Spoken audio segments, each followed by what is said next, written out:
নমস্কার, দেখছেন কলকাতা টিভি। আপনাদের সঙ্গে আমি অর্পিতা। শুরু করছি সেরা 10।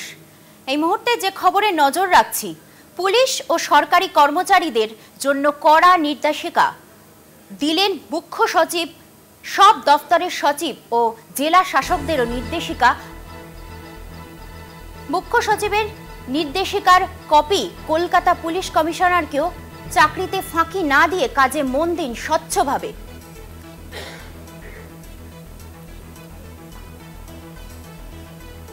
বিস্তারিত জানবো বিশেষ প্রতিনিধি দীপ্তিমান।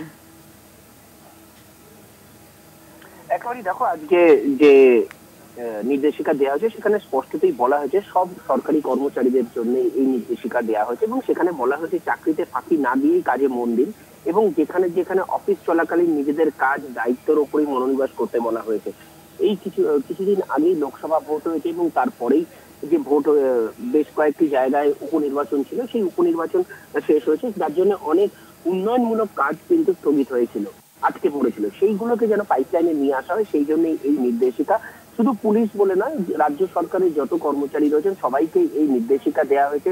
শৃঙ্খলা পরায়ণ ভাবে অফিসে আসতে হবে, অফিসে কাজ করতে হবে এবং অকারণ না জানিয়ে অনুপস্থিত থাকলে, সরকারি কাজে কোনো গাফিলতি বা গড়িমসি দেখলে পরে কিন্তু সার্ভিস রুল বুকে যা নিয়ম রয়েছে সেই নিয়ম অনুযায়ী কাজ করা হবে, ব্যবস্থা নেওয়া হবে। অর্থাৎ এবার থেকে কাজে যাতে লোকে মন দেয় এবং সরকারি কর্মচারীরা যে রুল বুক রয়েছে সেই রুল বুক ফলো করেই যাতে কাজকর্ম করে, সেই দিকেই নজর দিতে বলা হয়েছে নবান্নর পক্ষে।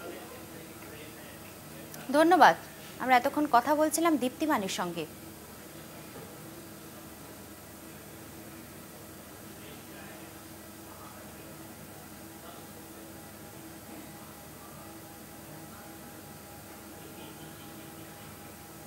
আরজিকর কাণ্ডের প্রতিবাদ, গড়িয়াহাট থেকে শুরু মিছিল। আরজিকর কাণ্ডের প্রতিবাদে গড়িয়াহাট থেকে শুরু মিছিল। এই মুহূর্তে আপনাদের যে খবর জানাই, আরজিকর কাণ্ডের প্রতিবাদে গড়িয়াহাট থেকে শুরু হয়েছে মিছিল। গড়িয়াহাট থেকে শুরু হয়েছে মিছিল। এই মিছিল আরজিকর কাণ্ডের প্রতিবাদে। গড়িয়াহাট থেকে রয়েছেন দেবাশিস সেনগুপ্ত। সরাসরি কথা বলে নেব তার সাথে।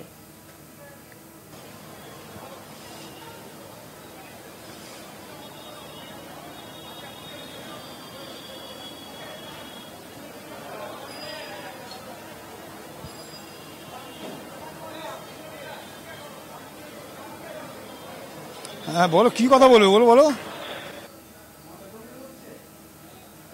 এই মুহূর্তে কি কি দাবি উঠে আসছে যারা এই প্রতিবাদ করছে? ক্যামেরা পার্সন দিলীপকে বলবো দেখানোর জন্য, কেবলমাত্র গড়িয়াহাট মোড়ে কেবলমাত্র সাধারণ মানুষ নয়, সেখানে যেমন বিজেপি যুব মোর্চা রয়েছে। আমি বলবো আমার ক্যামেরা পাশে দিলীপকে যে রাস্তায় যারা বেরিয়েছেন, গাড়ি নিয়ে যারা বেরিয়েছেন, রাস্তা চাক্কা জাম, রাস্তা বন্ধ, কিন্তু তারপরেও দেখা যায় গাড়ির মধ্যে থেকে বসেও তারা কিন্তু এই প্রতিবাদ করছে। আরজিকরের ঘটনায় প্রতিবাদে কিন্তু তারাও সরব হয়েছে এবং যেখানে জাতীয় সঙ্গীত আছে তারা দেখতে পাচ্ছেন যে গাড়ি থেকে নেমে তারা কিন্তু সেই জাতীয় সঙ্গীতও তারা অংশগ্রহণ করছে। অর্থাৎ এই যে ক্ষোভ, আরজিকরের ঘটনায় ক্ষোভ কিন্তু সারা রাজ্যে, যেমন রাজ্যবাসীর মধ্যে রয়েছে, এই কিন্তু দেশবাসীর মধ্যে ছড়িয়ে পড়েছে। কেবল দেশবাসী নয়, বিশ্ব দরবারও কিন্তু রয়ে গিয়েছে যে অভয়াকে কারা খুন করলো, দ্রুত খুঁজে বার করতে হবে তাদেরকে এবং তাদেরকে উপযুক্ত শাস্তি দিতে হবে। এবং এই উপযুক্ত শাস্তির পাশাপাশি তাদের দাবি যে কেন প্রশাসনের পক্ষ থেকে এতদিন দেরি হচ্ছে এবং এই এত দেরি করার পিছনে কি কারণ রয়েছে তাও কিন্তু মানুষ করছে। দেখতে পাচ্ছ যে রাস্তার মধ্যে সেখানে কিন্তু জাতীয় সঙ্গীত হচ্ছে, রাস্তা স্তব্ধ, কিন্তু মানুষজন কিন্তু গাড়ির মধ্যে সেখানে বসে রয়েছে এবং সেই বাসের গাড়ির মধ্যে বসেও তারা কিন্তু সেই প্রতিবাদ জানাচ্ছে। অর্থাৎ সব মিলে বলা যেতেই পারে যে এই তিলোত্তমার ঘটনা, অভয়ের মৃত্যু কিন্তু রীতিমতো আলোড়ন ফেলেছে যে কেন, কিভাবে আজকে যদি এর বিচার না পায় তাহলে আগামী দিনে কিন্তু যে কোনো মানুষের ক্ষেত্রে এই ধরনের বিপদ হতে পারে। অর্থাৎ সেক্ষেত্রে মানুষের যে প্রতিবাদের ঢল কিন্তু ইতিমধ্যে রাস্তায় নেমেছে এবং এই ঘটনা যতক্ষণ না বিচার পাবে আরজিকরের ঘটনায়, ততক্ষণ কিন্তু রাজপথে যেমন থাকবে তাদের যেমন দাবি, পাশাপাশি কেবলমাত্র রাজনৈতিক দল নয়, বহু সাধারণ মানুষ তারাও কিন্তু রাস্তায় নেমেছে এবং আমাদের চিত্র পড়েছে যে গাড়িতে বসে তারাও কিন্তু সেই প্রতিবাদ জানিয়েছে। এবং একদিকে যেমন বলা হচ্ছিল মোবাইলের আলো ফেলার জন্য আলো ফেলছে, রাস্তায় তারা গাড়ি থেকে নেমে তারা কিন্তু সেই প্রতিবাদে মিলিয়েছে এবং তাদের প্রত্যেকের বক্তব্য যে এখনই যদি এই প্রতিবাদ না হয়, কালকে আমি আপনি আপনার পরিবারও কিন্তু বাদ যাবে না। তাই যারা এই ধরনের ঘৃণ্য কাজ করেছে দ্রুত তাদেরকে চিহ্নিত করে বার করতে হবে এবং তাদের কঠোর শাস্তি দিতে হবে।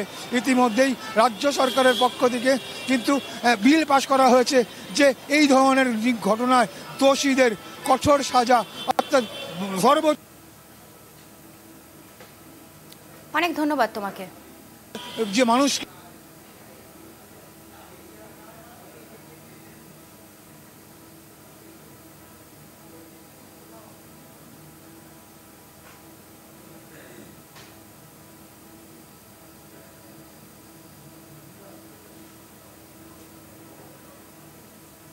ফিরছে একটা বিরতি নিয়ে, সঙ্গে থাকুন।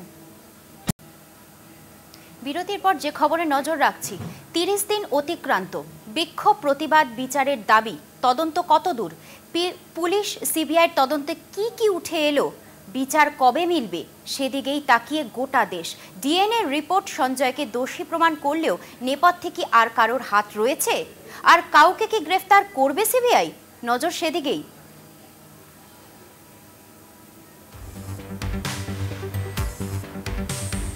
৯ আগস্ট শুক্রবার আরজিকরে কর্তব্যরত অবস্থায় মর্মান্তিক মৃত্যু চিকিৎসকের। পৈশাচিক অত্যাচার, ধর্ষণ, খুন। চিকিৎসকের মৃত্যু নাড়িয়ে দিয়েছে গোটা বাংলাকে। প্রতিবাদের ঢেউ গোটা দেশে। বিচার চাইছে বাংলা, বিচার চাইছে আমজনতা। বিচারের দাবিতে লাগাতার কর্মবিরতিতে জুনিয়র চিকিৎসকরা। এই বাংলা দেখেছে মেয়েদের রাত দখল, দেখেছে সাধারণ মানুষের মানববন্ধন। আবার এই বাংলাই দেখেছে ছাত্র সমাজের নবান্ন অভিযান, বিজেপির বাংলা বন্ধ। অন্যদিকে বিজেপির ডাকে জেলায় জেলায় চাক্কা জ্যাম, জেলা শাসকের অফিস ঘেরাও অভিযান। ৯ সেপ্টেম্বর সুপ্রিম কোর্টের শুনানির আগে ফের একবার রাত দখলের প্রস্তুতি। কিন্তু তদন্ত কত দূর? পুলিশ সিবিআই এর তদন্তে এখনো পর্যন্ত কি উঠে এলো? শুধু আরজিকরের চিকিৎসককে খুন ও ধর্ষণের ঘটনার তদন্তই নয়, সন্দীপের বিরুদ্ধে আর্থিক তছরূপের অভিযোগেও তদন্ত করছে সিবিআই ও ইডি। শুক্রবার সন্দীপ ঘোষের বাড়ি সহ সন্দীপ ঘনিষ্ঠদের বাড়িতে তল্লাশি কেন্দ্রীয় তদন্তকারী সংস্থার। মিলেছে সন্দীপের বিপুল সম্পত্তির হদিশ। তারপরেও প্রশ্ন উঠছে, সত্যিই কি সঞ্জয় একাই খুনি, নাকি নেপথ্যে আরও কেউ? বিচ্ছিন্ন ঘটনা নাকি প্রাতিষ্ঠানিক চক্রান্ত? সিবিআই কি আর কাউকে গ্রেফতার করবে? 19 আগস্ট কলকাতা টিভির হাতে উঠে আসে ময়নাতদন্তের এক্সক্লুসিভ রিপোর্ট। কি ছিল রিপোর্টে? প্রথম থেকেই প্রশ্ন উঠছিল, ধর্ষণ খুনের নেপথ্যে এক না একাধিক ব্যক্তির হাত। তবে ডিএনএ রিপোর্ট হাতে পেয়ে সিবিআই কার্যত নিশ্চিত যে সঞ্জয় ধর্ষক। প্রশ্ন উঠছে পুলিশের ভূমিকা নিয়ে, ঘটনাস্থলে অভিজ্ঞ এবং বিরূপাক্ষ বিশ্বাসের উপস্থিতি নিয়ে। এরই মাঝে স্বাস্থ্য দপ্তরের দুটি নির্দেশিকায় রহস্য আরও ঘনীভূত হয়। সেমিনার হলের পাশে দেওয়াল ভাঙা নিয়েও তুঙ্গে বিতর্ক। 10ই আগস্ট ভাঙার নির্দেশ দেন সন্দীপ ঘোষ, নির্দেশ যায় পূর্ত দফতরের কাছে। সত্যিই কি এই ঘটনাগুলির সঙ্গে চিকিৎসকের মৃত্যুর কোনো যোগসূত্র নেই, নাকি এই তথ্যগুলি তদন্তকারীদের নতুন কোনো সূত্র দিচ্ছে? সন্দীপ অভিজ্ঞ বিরূপাক্ষ বিশ্বাসের বিরুদ্ধে ভুরি অভিযোগ ওঠার পরই তাদের বিরুদ্ধে কড়া পদক্ষেপ। 9 সেপ্টেম্বর সুপ্রিম কোর্টে আরজিকর মামলার শুনানি। সেদিনই অন্তর্বর্তীকালীন রিপোর্ট জমা দেবে সিবিআই। তাই আপাতত সুপ্রিম কোর্টের শুনানির দিকেই নজর গোটা দেশের। কলকাতা টিভি।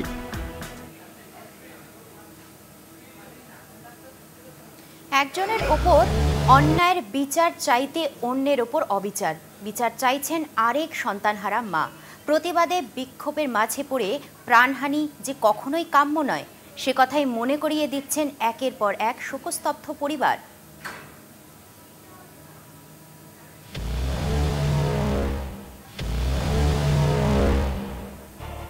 শুক্রবার কলকাতা টিভি বাংলা বলছে চলাকালীন এই খবর ব্রেক করে। অভিযোগ, চিকিৎসকদের আন্দোলনের জেরে মৃত্যু হয় কোন নগরের এক যুবকের। বাস দুর্ঘটনায় গুরুতর জখম হন বিক্রম ভট্টাচার্য। আরজিকর হাসপাতালে 3 ঘন্টা অপেক্ষার পরেও চিকিৎসা হয়নি বলে পরিবারের অভিযোগ। চিকিৎসায় চোখের সামনে মারা গেল, বিনা চিকিৎসাতে। এই খবর সম্প্রচারের পরেই তোলপাড় পড়ে যায়, সোশ্যাল মিডিয়ায় ঘুরতে থাকে মায়ের আরতি। এক্স হ্যান্ডেলে কলকাতা টিভির ওই ফুটেজ ট্যাগ করে পোস্ট করেন অভিষেক বন্দ্যোপাধ্যায়। মায়ের এই আরতি আন্দোলনকারী চিকিৎসকদের মধ্যেও প্রতিক্রিয়া তৈরি করে। সত্যিই কি চিকিৎসায় গাফিলতির কারণেই ওই তরতাজা যুবকের মৃত্যু? পাল্টা বিক্রমের মায়ের দাবি, মিথ্যে বলছে ওরা। আমার ছেলে কষ্ট পেয়ে মরেছে, অনেক কষ্ট পেয়ে মরেছে, অনেক যন্ত্রণা পেয়ে মরেছে ডাক্তারদের জন্য, ডাক্তারদের গাফিলতির জন্য। কোনো পরিষেবা দেয়নি।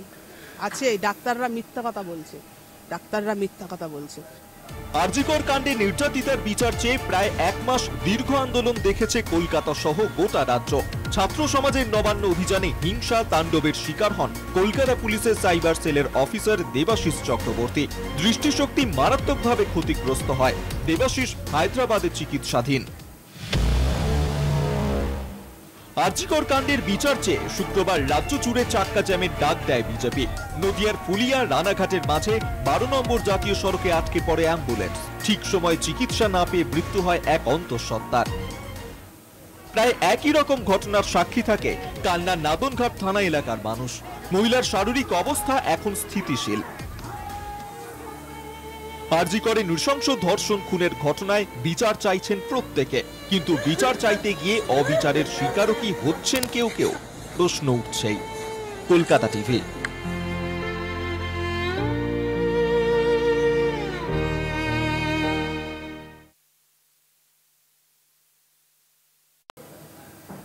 বিরতির পর যে খবরে নজর রাখছি, আরজিকর কাণ্ডে জাস্টিস চেয়ে শুক্রবার চাক্কা জ্যামের ডাক দেয় বিজেপি।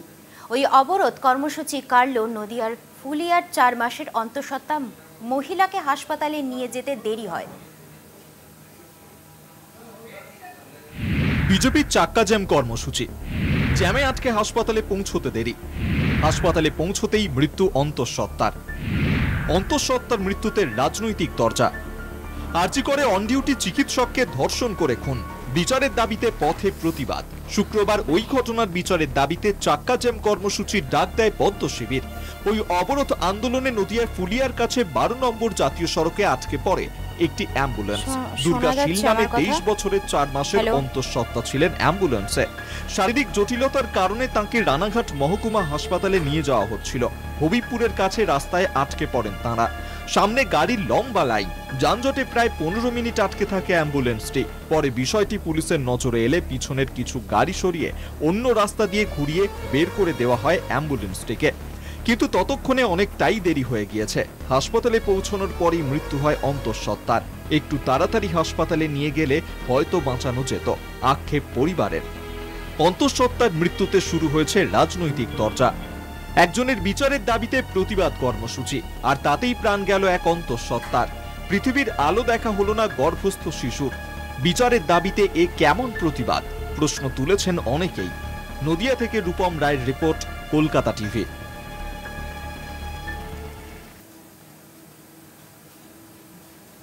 সেরা 10 আজ এই পর্যন্তই। দেখতে থাকুন কলকাতা টিভি, রাত দিন 7 দিন।